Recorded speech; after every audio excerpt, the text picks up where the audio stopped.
Welcome, thanks for coming. This is a panel on the subject of war, which is also the subject of a class. 3 of my students are involved in, a number of others who are here as observers.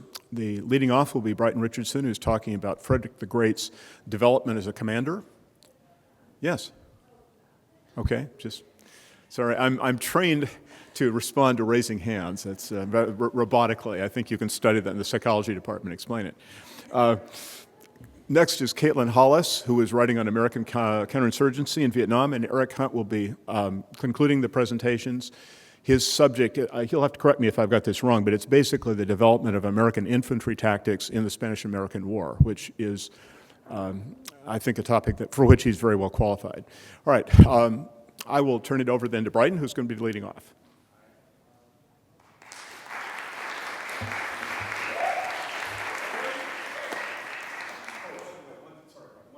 You're all good. Mr. Patterson asked in particular that when we get to the question stage, and there's going to be a lot more time for question and answer than there was with the previous session, that so that he can record this, if you have questions, please come to the mic, because although people in the room can hear you, the recording devices can't hear you unless you come to the mic. So in the question portion of the program, please come to the mic. Okay. Sorry about the delay. You're all good. Hey everybody, I'm Brighton Richardson. I'm currently a sophomore here at Oglethorpe, and like Dr. Orme said, I'm presenting on Frederick the Great as a commander. I'm going to be specifically focusing on 2 battles, the Battle of Mulwitz at the beginning of his career, and Leuthen about 16 years into his career. But before that, I'm going to give a little bit of background about Frederick the Great.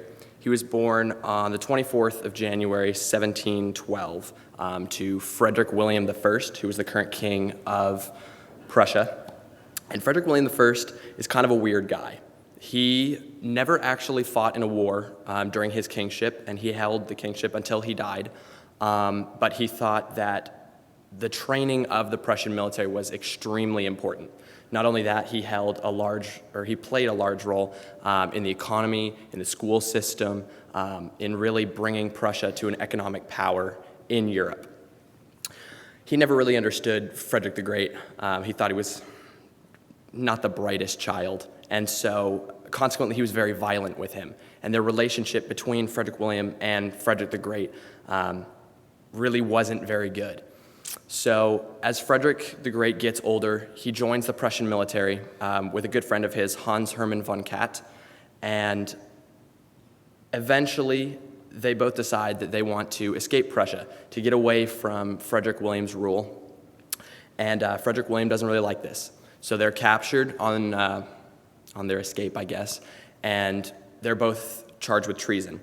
Now, Frederick the Great doesn't take this too seriously. He is almost angsty with his father. Treason is a punishment of death in Prussia at this time, but he's like, look, I'm the son of the king. I'm the next in line to the throne. What's going to happen?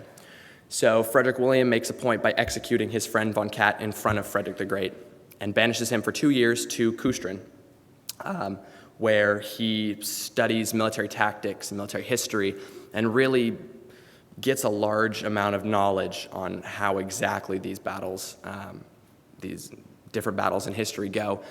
He comes back after 2 years to Prussia, and then in 1740 succeeds his father in becoming king of Prussia. And so the first battle I'm going to be talking about is now shortly after this. It's called the Battle of Mulwitz. So very soon after Frederick the Great becomes king, Charles VII of Austria dies, and his daughter Maria Theresa becomes the Queen of Austria. And Frederick does not like this at all, because Prussia at the time is several different territories on the map that are not connected, and he wants to connect them. So he decides in 1741 to invade Silesia. And this is a very large portion of territory that encompasses several different Prussian territories. Maria Theresa doesn't like this. She thinks it's aggressive. So she sends a man named, what is his name? His name is Wilhelm von Nipperg, I believe. Is that right? Okay. Close enough. Nipperg, along with a 20,000-man army, to Silesia to basically push Frederick and his Prussian forces out. They travel north to Silesia, and as they're traveling north, they actually pass Frederick's army and cut Frederick and his Prussian forces off from supplies and communications. Really big mistake right off the bat. You never want to be in that position. And they end up occupying the town of Ness. So Frederick decides that it's going to be a good idea to go attack the Austrians, and he travels north to Ness as well. At the time, there's some inclement weather. There's fog, there's snow, a lot of wind, and it hampers both sides' movements towards the town.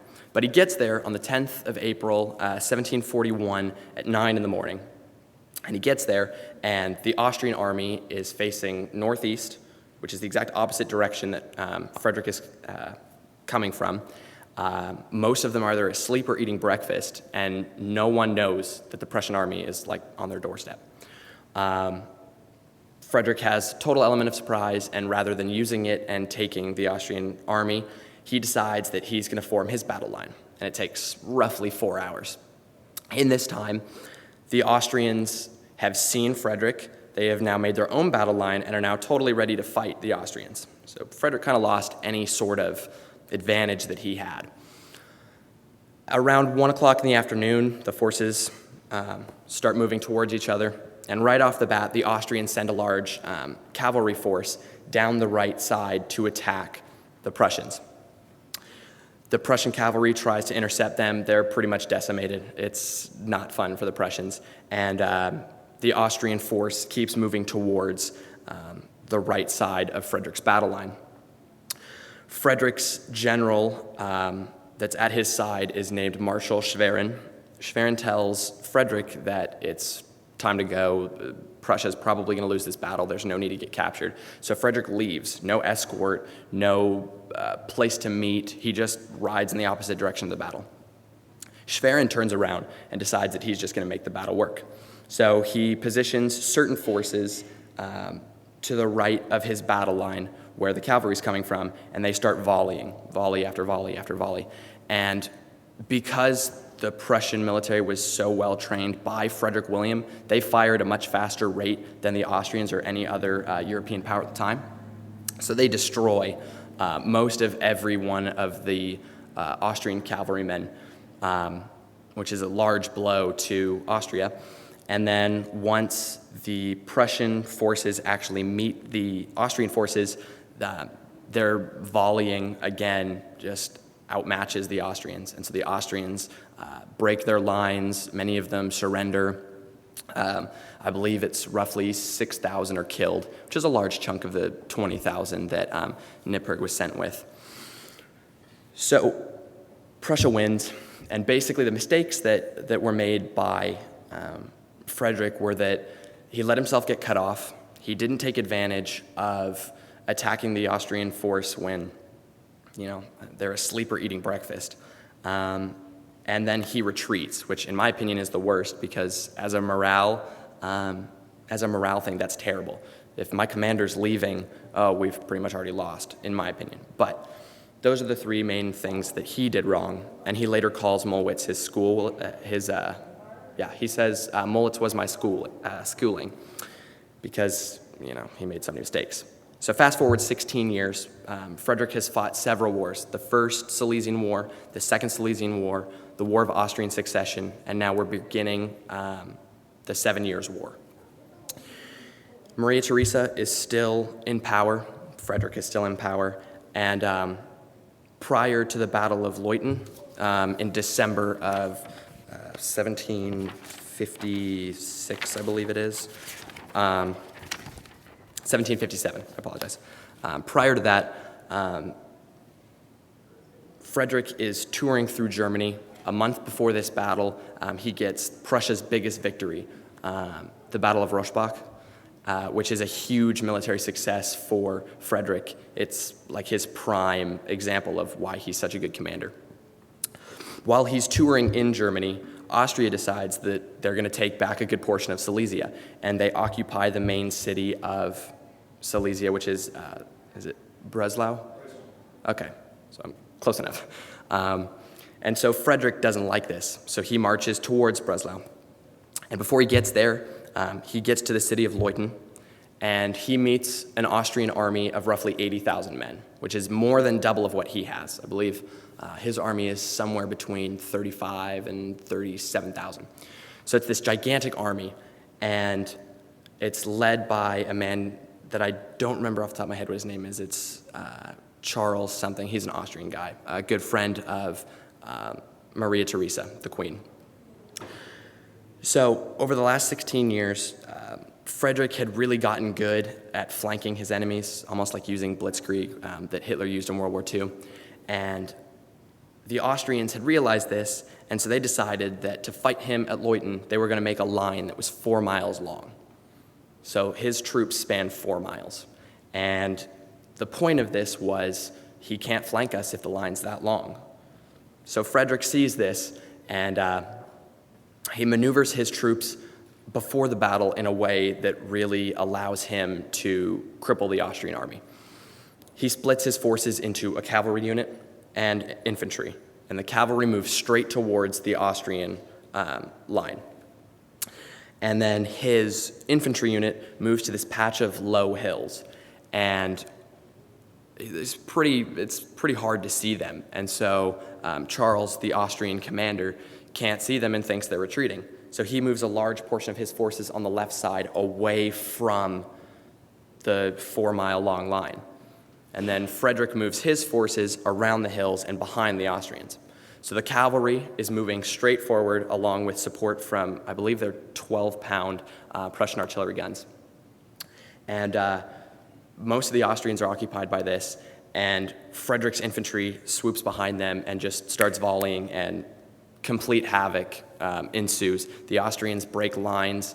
Many of them die. Many of them simply flee. A lot of them end up surrendering. And at the end of the battle only takes, I believe, somewhere in the neighborhood of like 4 or 5 hours. 20,000 Austrians are either killed, captured, or flee, and the Prussian casualties are around 6,300.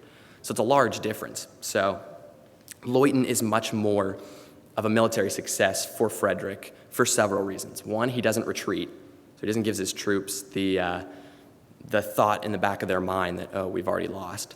Not only that, he used pre-battle maneuvers to basically outsmart his enemy.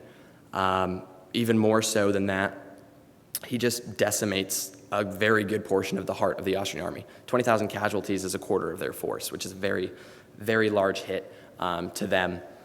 And so Frederick, as a commander, went from an inexperienced 28-year-old guy that just became king and doesn't have any idea what he's doing to becoming a master commander, both tactically and being able to use his force in a formidable and cohesive way that allows him to run through his enemies. And so Leuthen is considered one of his greatest victories ever. It's one of the greatest victories in the history of Prussia. And that is my presentation, if anybody's got any questions.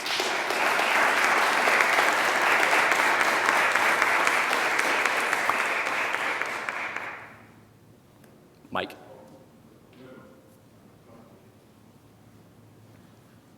During the first battle that you discussed, is there any reason to believe that Frederick's general, by any chance, chose to trick him into retreating in order to take control of the battle himself? I've read that. One of the books I had to read, actually, is by Christopher Duffy, I believe. Is that his name? Christopher Duffy discusses it, and he kind of makes the claim that it wasn't like a well-known thing, but many people kind of believe that part of the reason why he told Frederick to leave was because Frederick was so inexperienced versus Schwerin had years of experience. He was a general under Frederick William I, and I think that there's probably good reason to believe that there was some ulterior motive there. What's that, ma'am?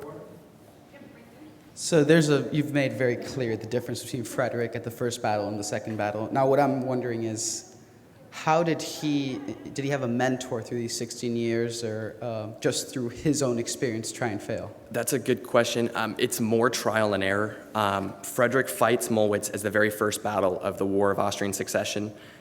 He ends up fighting the War of Austrian Succession, the First and Second Silesian War, the War of one other that I don't remember, and then the 7 Years' War is at the beginning. So he spent the last 16 years really starting to understand how the tactics worked, as well as how to maneuver his army and how to be a much more effective commander in the face of battle. Thank you. Anybody else have any questions? Well, alrighty then. Thank you, guys.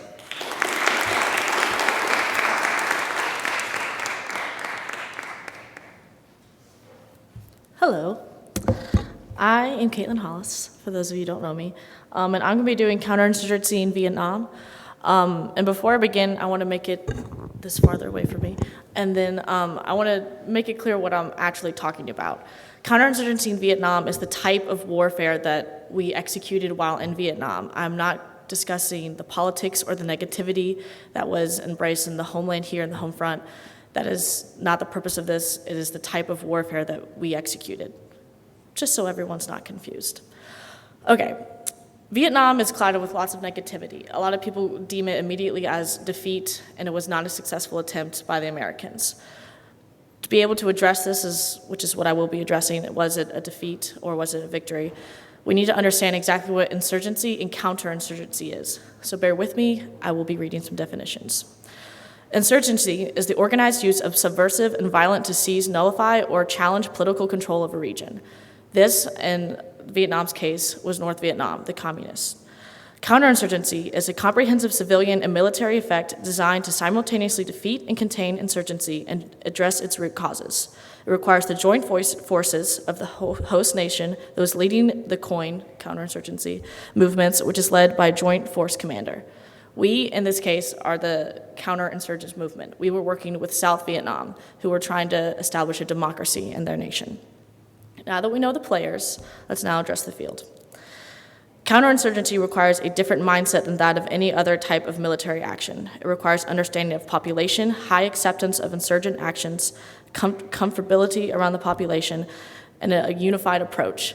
Counterinsurgency does not work as one nation alone. The United States was not working by itself in Vietnam. It was working with South Vietnam, which is important to remember. In counterinsurgency, you will have your joint force commander. In this case, we went through two. We had originally one who was not very successful, and then after 2 years of much defeat and loss and negativity, we then moved on to the person we will be addressing, who was, in my opinion, quite successful. You also have, in counterinsurgency, your operational approaches. Your operational approaches are based on your JFC, understanding of the operational environment and the specifics of the insurgency. Successful development of the operational approach requires continuous analysis, learning, assessment, dialogue, and collaboration between commander and staff, as well as other subject matters, expertise, including multinational partners and unified action. And then you have your environment, the OE. The approach for counterinsurgency must come from realistic, achievable objectives which properly align ends, ways, and means. This is done through understanding the environment and is accomplished through the joint intelligent preparation, understanding the relevant actors and physical domains of the envelopment. So now let's go to Vietnam. We will start at the end of 1965 with General William C. Westmoreland, who was the current joint force commander in Vietnam for the United States. The Joint Force Commander will never be the home nation, as in Vietnam. Most of the time, your Joint Force Commander will be the ones that are coming into the environment and is working with the nation to improve the means that they are reaching. Westmoreland requested a high amount of troops. He constantly was asking for more and more people to join Vietnam. His goal was to inflict as many casualties as possible because he believed that the success of war is deemed by how many deaths your enemies suffer. He used search and destroy tactics, which was high cost, and the enemies were easily to avoid it. One, because they understood the environment more, and two, because he wasn't exactly attacking the right places. The U.S. quickly saw the lack of success in this tactic, and they decided to change to a clear and hold tactic, which would provide greater protection for the Vietnamese people and reach a level of greater political stability. The importance of this to remember is that counterinsurgency is to help develop the people of the country. You were not there to win a war, you were there to help the people. In this case, we were trying to establish a democracy within South Vietnam. To actually achieve this goal and to quit just killing people all the time, which is more Westmoreland's idea, we brought in General Criggin Abrams and a new ambassador, Ellsworth Bunker. And this, we'll just be calling them Abrams and Bunker for the continue of this. Abrams he felt that the war needed to be brought back to the attention of the Vietnam people. He spent his entire first year as the deputy to Westmoreland. He was not actually granted the commander yet. He spent his entire first year touring Vietnam, understanding the people, the villages, and trying to see the effect that our first 2 years there had done. He quickly learned that there was no change. The Vietnam people did not feel like they were being represented, and the goal of democracy was not being closer reached. So he then developed a weekly intelligent estimate update, which we will call WIU. A WIU was, in many ways, a metaphor to represent his entire approach to Vietnam. It was a weekly meeting every single Saturday where all of his commanders would sit and they would discuss the exact order every single time what was going on. They started with weather. Weather is very important in counterinsurgency. You have to remember that in counterinsurgency, you're having to deal with a different country, and not so much like dealing with another country as in World War II, where you're in Europe and you're out on a field and you're fighting. You're having to deal with the natural weather, the people, and the established communities that they already have. Winds, cloud cover, visibility, rainfall, monsoons, traffic, soil conditions, temperature, all of these were huge battles in themselves in Vietnam. Many of the times we were fighting weather. It was men having to trudge through monsoons day after day. There was a month alone in Vietnam that experienced more rainfall than 10 years of Vietnam collectively experienced. They would determine what the weather was going to be through the current weather, anticipated weather, and they would have long historical tracks of what the weather experienced at this time of the year. In many ways, in the beginning, when Abrams stepped in and was like, we're going to spend an hour every Saturday talking about weather, people kind of put it aside. They didn't feel that it was important. However, after time, his commanders saw the high importance of this, and it was, in many ways, the most serious talk of their meeting. The Corn movement was dependent more than any in the past on weather, as stated before. It's weird. Rain could be more important than a gun. The second part of the meeting was geared around intelligence. Abrams believed that 90% of wars were won on intelligence. This was more than anyone else believed before. If you knew what they were doing, you could win. That was his idea. All of his intelligence was based on long-term goals. Yes, it was a weekly meeting, but it wasn't necessarily geared to what we're going to do on Monday, what we're going to do on Tuesday. It's what are we going to do on Monday, Tuesday, and Wednesday that's going to affect Thursday or next Thursday or a year from now. He wanted to keep everyone focused on the idea of establishing democracy in Vietnam. The meetings concluded with statistics. This was a simple count of supplies and casualties. However, he didn't believe that the measurement of casualties was the measurement of success. No matter how many people were dead, no matter how many people survived, that had, in many ways, had nothing to do with if democracy was being established. You could kill 1,000 North Vietnamese, but unless 10 South Vietnamese felt that they were getting their voice out and starting to become a democracy, it didn't matter. He was a highly detailed man, Abrams was. He wanted to win the war in exact precision ways. Just like he had his organized meetings, he wanted an organized war. So we move into 1967. Abrams was the year 1966, was everything we just discussed, was organization, not too much was done. Moving on into 1966, instead of thrashing around deep jungles seeking to bring the enemy to battle, and at times places of their own choosing, Allied forces now set up positions to protect villages. They were no longer seeking out the enemy, they were having the enemy come to them.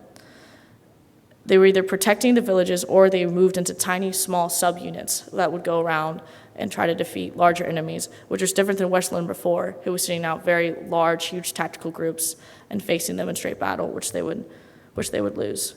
They wanted to keep zones and prevent offensive attacks because they knew that the North Vietnamese knew the land better than we would. If they were to come in with large military tactics, we were most likely to lose. We might not suffer as many casualties, but we would have a harder time holding the villages. Moving on to 1968. This was the year that the war became a lot more. This is when the negativity grew. This is when the large offensive attacks from North Vietnamese to the American side, as in people at home, started to become very successful. You have Tet and you have mini Tet, and then you have the third offensive. Large offensive attacks after offensive attacks were placed on South Vietnam. Just like in our way, to the people at home, they were seemed very bloody and unsuccessful, but really, in many ways, it was hurting North Vietnam more than it was helping them. The North Vietnam would come down with large offensive attacks that Abrams was able to quickly see ahead of time because of his gathered intelligence. He knew exactly how they were going to attack. He knew where they were going to attack. And part of knowing was that he knew where we would win and where we would lose. There's especially a message he sent to Washington a couple of days before one of the largest Tet battles occurred, and he said, we're going to lose a lot of people. It's just going to happen. Because he believed that part of intelligence was knowing when you're going to win, knowing when you're going to lose. His intelligence was gathered through his small patrols that were out attacking small North Vietnam subunits. As they were moving out through the jungles, they were catching these large groups of North Vietnam coming. These large offensive attacks, they knew they were coming. They were anticipated. We weren't easily able to defend them, but we were able to defend them. But the big problem that was occurring here in terms of counterinsurgency was these battles were put close to villages. And even if we were winning, and even if more Vietnam people were more North Vietnamese were dying than South Vietnamese and Americans, the South Vietnamese people were in danger. The war was never fought in North Vietnam. It was always in the South. And that was the problem, because that's who we were trying to protect. And with people dying all the time, it's hard to say that you're doing your job. So with all these large offensives going down, and America starts to become more involved. Now you have the negativity of the war. And Nixon and presidents begin to want to pull out soldiers, even though that doesn't work. The key part to remember about counterinsurgency is patience. It doesn't work in a day. You don't protect a village. You don't establish democracy in a day. Everything takes time. The American people weren't ready for this time. They were seeing American soldiers die. They were seeing people die. All they saw was the violence. They didn't know they didn't understand our purpose. And our purpose was, as Abrams discussed, to establish a democracy. In the very beginning, he said, the very beginning, his goal is to win. And to win, to Abrams, is to achieve fundamental Allied objective, an independent South Vietnam, free to determine their own future. It wasn't a war in the sense that let's defeat the North Vietnam. It was establish and help South Vietnam. Unfortunately, the American people didn't understand this. So due to the lack of understanding, troops began to get pulled out, people were being pulled out, and Vietnam was being declared over. They wanted to end the war. However, the counterinsurgency was not done. It takes time. As anyone knows, living in our decade, things that happen in the Middle East, they don't take time. They don't happen in a day. That is also a high topic with counterinsurgency. It's not a battle that is won, as in, you move here, I move there, I kill the most people, I win. So it sounds like we were successful. We were holding off offensive attacks from North Vietnam. The Abrams, he was successful, but he was losing at the same time, if that makes sense. Vietnam's hard to understand. So when it moves into determining victory, you have to flash forward to when the withdrawals occur. Abrams says this withdrawal isn't an option. We're going down. We're going to continue to go down until there's none of us left. He was losing people. They were being pulled back to America, so he no longer had the support he needed. He knew it was lost, but at the same time, he was deeply passionate about his goal to achieve free people in South Vietnam. The day before he left, Bunker, who was his ambassador, told him this, and I think this is, in this way, it's a high testament to the work that America did in Vietnam and to Abrams' dedication to what he was trying to achieve. He says, I suppose when the history of this war is written, it'll be very clear that no country ever put as many restraints on itself as we did. I think it's been probably the most difficult war that we've ever tried to fight. It's been faithful to our country because I think the question is whether we have the patience and the determination and the will to accept the responsibilities of power. Certainly, the armed forces of the United States have shown determination and will and steadiness in the most difficult situation. I think it's certainly clear to me, that without your leadership and without your colleagues have done here, there wouldn't be any Republic of Vietnam today. And this has been due to your leadership, not to only high intelligence and professional skill, but to sensitivity, effectiveness, and with that, the Yankees may play common sense. And that means you gain the confidence and the trust of the Vietnamese, which has been essential to success here.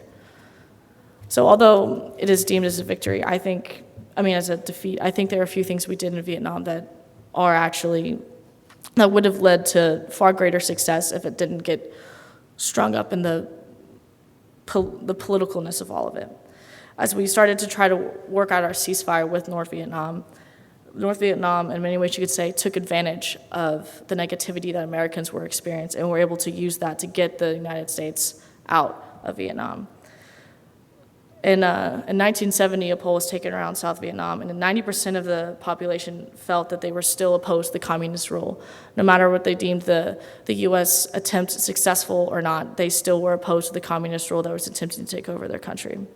Looking back at the timeline from 1965 to 1968, when troops were high and there was aggressive tactics and violence, there was high level of frustration, and the South Vietnam people were not happy. Moving on into when Abrams shows up, they have decreased the size of forces. South Vietnam's military has increased military capability. They're more effective civil administration and establishment of constitutional process, land reform, and increase in agriculture. In other words, I think the comparison of Westmoreland to Abrams is in itself a testament to war versus counterinsurgency. Large, aggressive tactics don't work. Coming in and being focused on the people and what the people want is what's going to work. And unfortunately, I don't think the people who pulled the people out of Vietnam truly understood that. In many ways, it can be counted as a loss, but it's clear that based on the actions of men who fought there, that they were noble people that did what they needed to do, and they understand that the importance of establishing what a country needs. And I think the U.S. did a fine job trying to help them out while they were there. Thank you.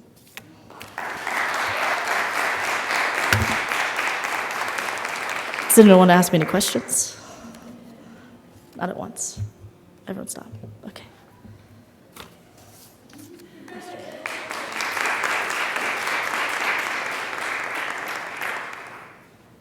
So Eric is next. I was in here for the honors presentations earlier, so please, if you've been sitting here for as long as I had, stand up and stretch a minute, and I'll organize my notes for a second. No. This is at will, please.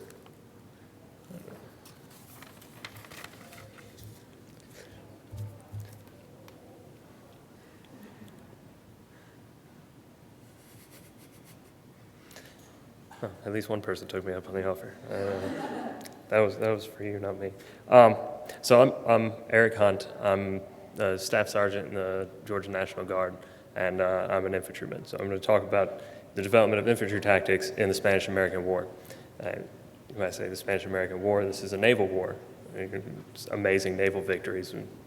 The American Pacific Fleet sunk the Spanish Pacific Fleet, and the only casualty we took was one person died of heat exhaustion in the boiler room.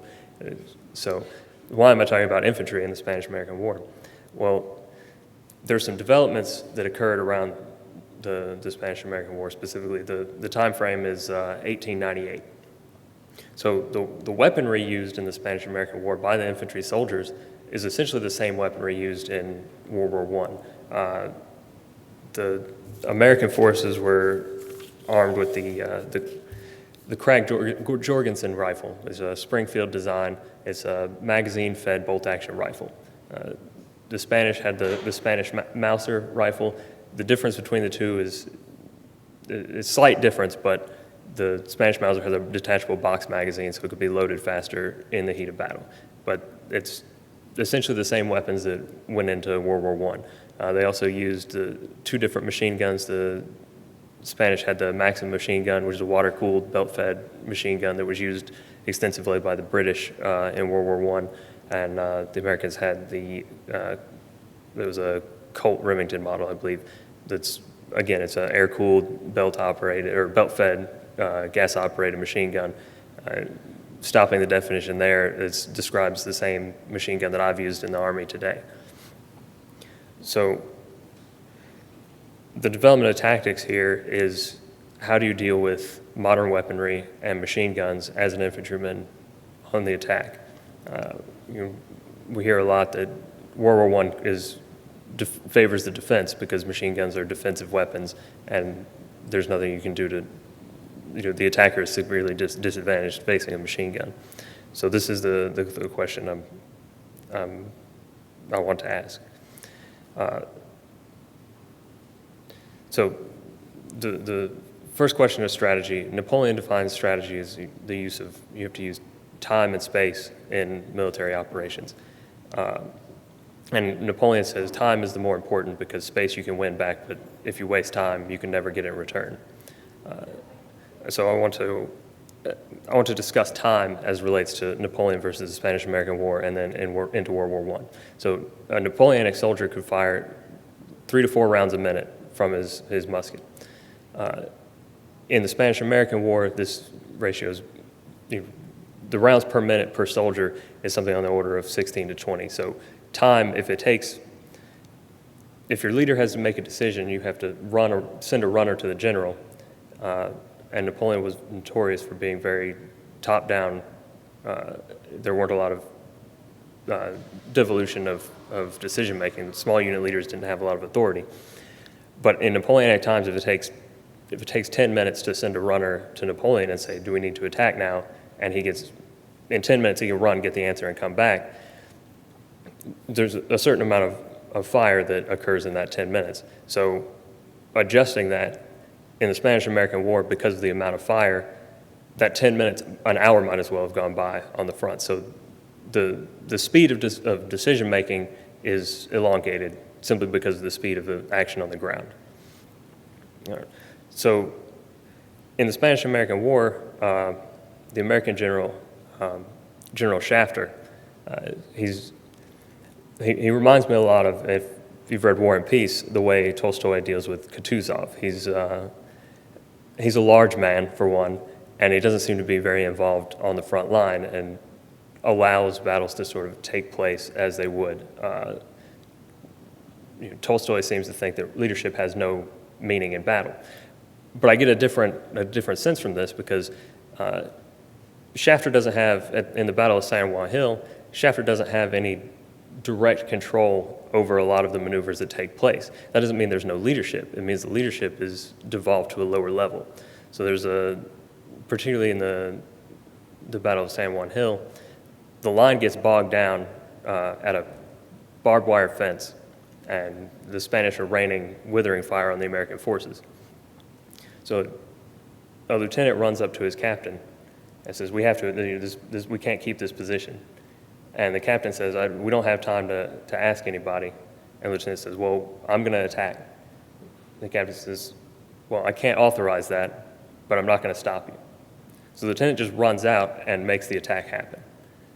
So he's not specifically authorized by his command to do this, but he's given the authority to take his men and charge up the hill. And so devolution of leadership to the lowest level becomes very important. And this is seen in the Spanish counterpart as well, as there was a redoubt slightly north of San Juan Hill that American forces were assaulting. In the course of the assault, they managed to shoot the commander of the forces, and as soon as they see that their commander has been shot, they surrender. They're still in heavily entrenched positions. They still have a very good chance of surviving the assault by the Americans, and they give it up there.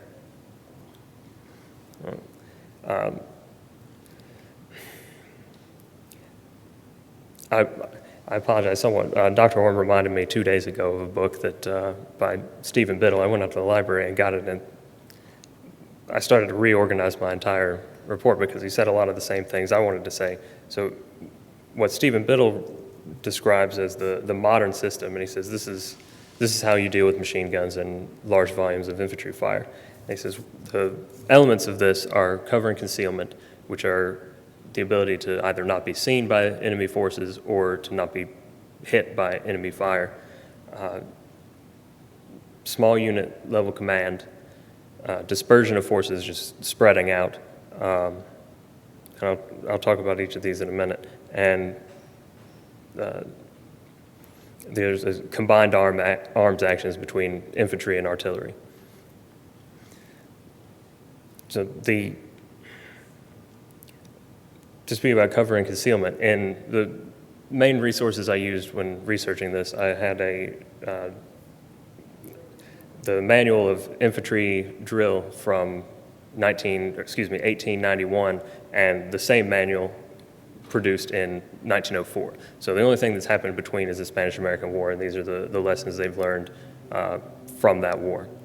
And the most important difference is, and you can see it right away, the very first thing that the 1904 manual talks about is the extended order, which is troops spread out in skirmish formation on the assault, and how to spread out to avoid both artillery fire and rifle fire. In the 1891 manual, this isn't even taken up until page 400. So we get a focus on the extended order as opposed to the close order, which the close order is used for bayonet charges. An additional thing we see is there's a focus on, both manuals explain use of the ground, but it's continually pushed in the 1904 manual that you must take cover, you must use every accident of the ground to approach the enemy and to force your assault. In the 1904 manual, it states that anytime units are halted, they would either take a knee or lay down on the ground to avoid enemy fire. So this is, in the 1891 manual, they have to be specifically ordered to either take the knee or lie down on the ground. And it seems like a simple thing, but if you just tell, if the soldiers are trained to always wait for command, then they're not going to have not only the initiative of individual leaders, but they won't have individual initiative on their own as soldiers.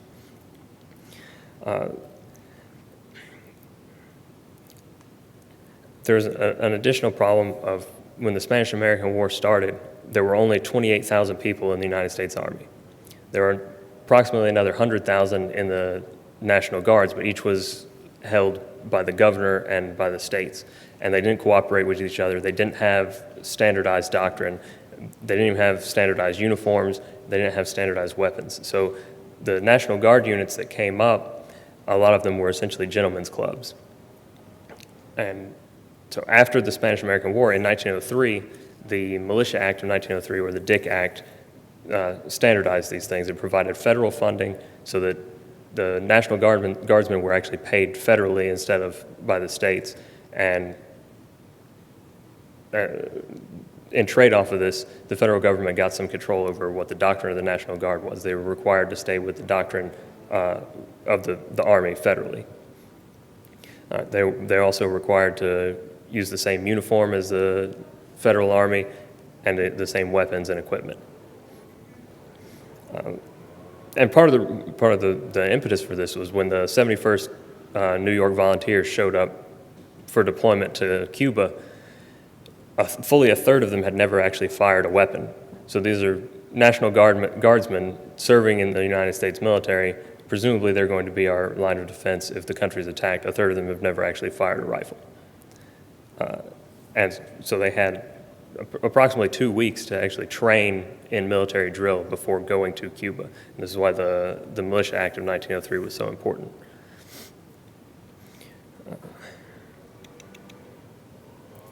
Like I said, I'm sorry, I got this extra book and it kind of threw me out of whack here.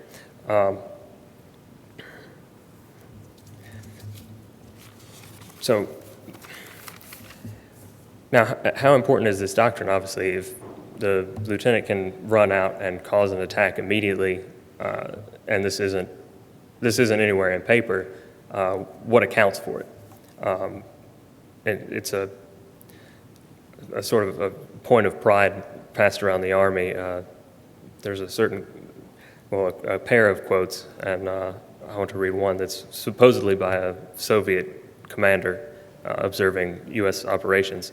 He says, one of the serious problems in planning the fight against American doctrine is that the Americans do not read their manuals, nor do they feel any need to follow their doctrine. And the second is along the same lines. Supposedly, this was a Nazi commander, and he said, the reason the American army is so effective is that war is chaos, and the American army practices chaos on a daily basis. So but it's important, the doctrine, even if it doesn't show what happens in individual cases, and it doesn't show exactly what training is occurring, it shows what the lessons have been learned. So there are some problems in the implementation of the modern system and in the lessons that we did learn from the Spanish-American War. Like I said, Stephen Biddle said there's a very important element of suppression and combined arms between infantry and artillery, and that's not really achieved after the Spanish-American War. The manual for infantry drill doesn't say anything at all about artillery, except in how to attack an artillery piece, but it doesn't include the use of artillery in the infantry advance. So this is, now these are combined on the battlefield, especially with in the Spanish-American War using naval guns. The American landing goes virtually unopposed, but there's a naval barrage that accompanies it. So these ideas are understood, but they're not incorporated fully into the system. They would be later. Your current military manuals do have much more integration of mortar fires and artillery fires and these sorts of things, but at this point they're still being felt out. Like I said, they're understood by commanders, but they haven't made it into doctrine yet. So now the conclusion of the Spanish-American War is somewhat of an anticlimactic. It's the Americans end up surrounding the city of Santiago de Cuba, and the naval force is defeated. Preparing for an attack, General Shafter calls for the Navy to come in and bombard the town so they can come in and take over. So they would be suppressing the town with naval guns and coming up into the town. And before they're able to even do it, the Spanish garrison surrenders. So there's a certain point where lessons we may have learned more lessons had the war finished to not a satisfactory conclusion, because obviously we don't want more people to die, but if there had been more experience involved, we may have learned more lessons, is the takeaway here. But as I said, there were important gains in the manuals. As I said, there's a much greater emphasis on cover and concealment. Suppression as well takes a more important position, as the manual of 1904 explains that units shouldn't move up simply as a whole group online. The 1891 manual has units move up in bounds of 50 meters or so. So they'll go up 50 yards, stop, fire a few rounds, then they'll all stand up, go forward 50 yards, stop, fire a few rounds, and so on. And it's explained that you want the whole unit to move at the same time. In the 1904 version of the manual specifically states that squads would be moving, as one squad moved, the other would fire. And then once they were set and they could start fire, the second squad would move in. So that's how things are done today. Now, the volume of fire is slightly higher today, but this idea of bounding units in is exactly how things are done today. The second development in the 1904 manual on a unit level is that attacks aren't described as simply frontal attacks. That is, the drills that individual units would go through would not be simply frontal attacks, whereas in the 1891 manual, all attacks are straightforward up to 30 yards and then a charge with bayonets. In the 1904 manual, they have these bounding attacks that get up. When they start to get close, the unit on one side would make a turning movement and go across while the second unit stayed and fixed the enemy in position. So, and that describes in different numbers of men, but it describes exactly how Battle Drill 1 and Battle Drill 1 Alpha and all of the other battle drills that take place on open ground are still written in military manuals today. So, as I said, there's a lot still to go forward before the full implementation of the modern system. Machine guns are still considered artillery after the Spanish-American War, and wouldn't be decoupled from artillery for several years yet. But there are certain individual leaders, specifically President Roosevelt talks about a Captain Parker, who was an artillery captain, and not only did he move his artillery behind a hill and fire from defilade using signals from the front, but he moved the machine guns up as far as he could and had them on the front lines of the infantry prior to the advance. So when the trench lines were built around Santiago de Cuba, the machine guns were in the front with the infantry and were able to fire. The machine guns were firing counter battery against enemy artillery when it was seen. And so artillery on both sides was either suppressed or had to be moved behind hills where they couldn't directly see the battlefield. So, as I said, these things had to continue to develop, and in World War I, the development of greater technology that could fire artillery further distances, and things like gas and so forth made things even worse for people. But the beginnings of the modern system can be seen coming out of the Spanish-American War.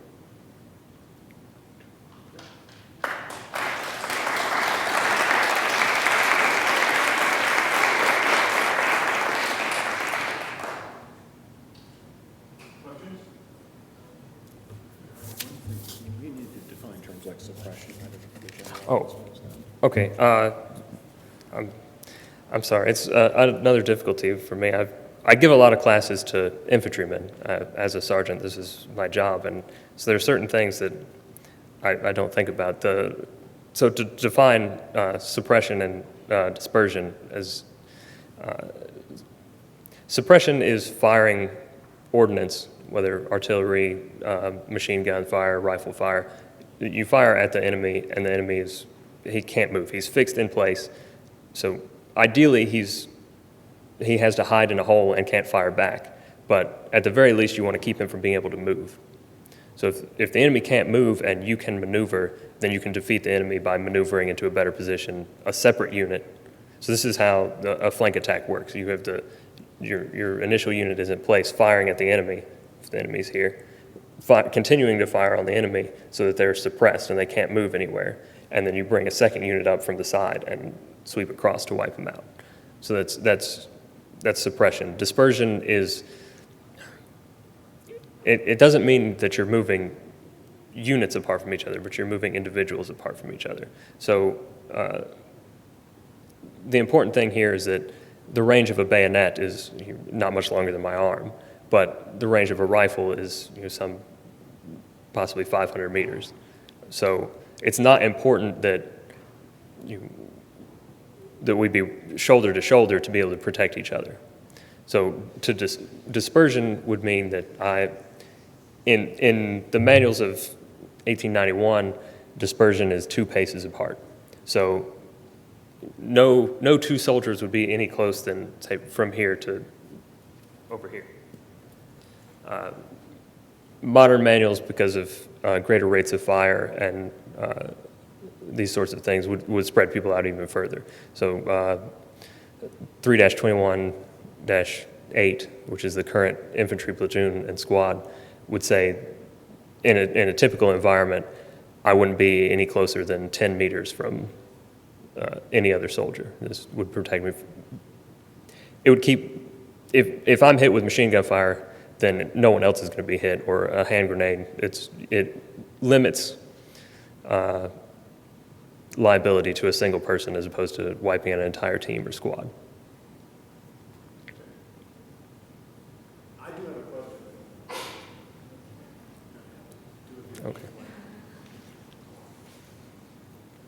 This is just really a summary, Eric, but so the later manual differs from the first manual. Could you give us a summary of why you think those changes can be found in the later manual? Well, the experience on the battlefield is the easy answer, but it's not a very helpful one. Okay, what was learned was essentially you've got, if you keep your people together, and this is the default state in the early manual, is you keep your people at close rank, essentially within arm's length of everybody else.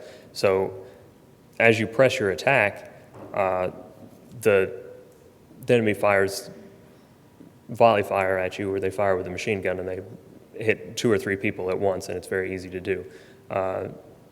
The second is if everyone has to wait for the command, they're not immediately seeking cover and concealment on their own, then they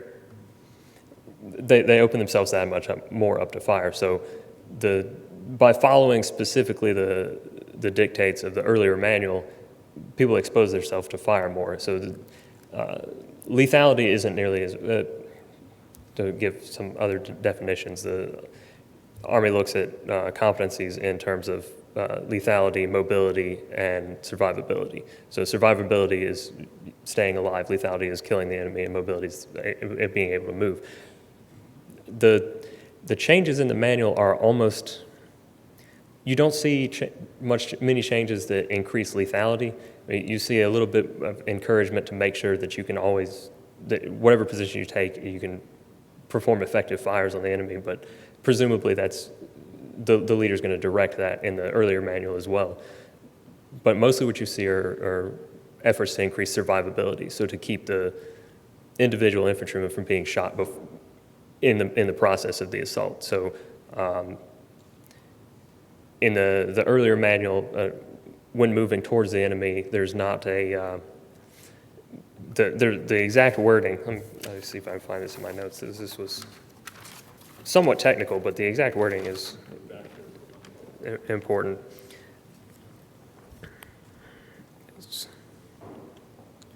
The earlier manual, for instance, has soldiers never load until the moment to fire has come, and where the second manual, the later manual, pieces will be loaded as soon as at the point of deployment, which is approximately 1,200 meters from the enemy. There was something else I was looking for.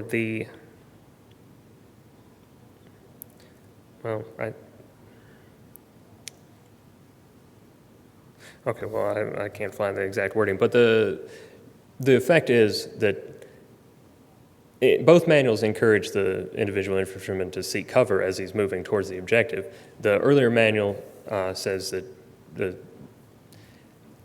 they say this almost the same thing, but in a different way. So the earlier manual says that as much care as should be taken to not differ from the line of assault, with some consideration to finding cover. The later manual says you should move forward to the place of best cover, and then when you get back up, to resume the original line of assault. So both are suggesting the same thing, but they're putting the emphasis on a different way of going about it. So the lesson is that cover is more important, because even if you get there in a straight line, well, if you run in a straight line, you're going to be shot. And if you stay in cover, even if you go off the line of assault initially, you can get back as long as you're alive. If you're not breathing, obviously the assault has failed. So. Okay. I may be overcoaching here, but I'm thinking in terms of take-home points. So the way that an attacker deals with a modern battlefield characterized by high volume of lethal fire from rifles and machine guns is dispersion, cover, and suppression, right? Correct. Okay. Now, knowing that, how well were American soldiers prepared for World War I based on this experience? There's some difficulty, because the Americans also had an ability to view how the soldiers of World War I were fighting prior to our entry. We were latecomers, as we know. But the American effect, and I have enough national chauvinism, I guess, to not say that Germany was just so tired of fighting that America was the excuse for them to quit. But we have, official acts of Congress have made General Pershing the second highest ranking general that will ever be in the military, next to George Washington. And this was after the fact. So there's at least that evidence that the American contribution was very great, and not just in terms of showing up and tipping the morale of the Germans over. But we also, I mean, if you look at Sergeant York, when his activity was done essentially on his own without even contact with superior officers. And so the ability of soldiers and non-commissioned officers like that to act independently, I think that shows the preparation that American soldiers had for World War I, and what made us better prepared to be there, even if we didn't have quite the experience in the trenches that the Europeans had when we got there. We had this tradition of low-level leadership.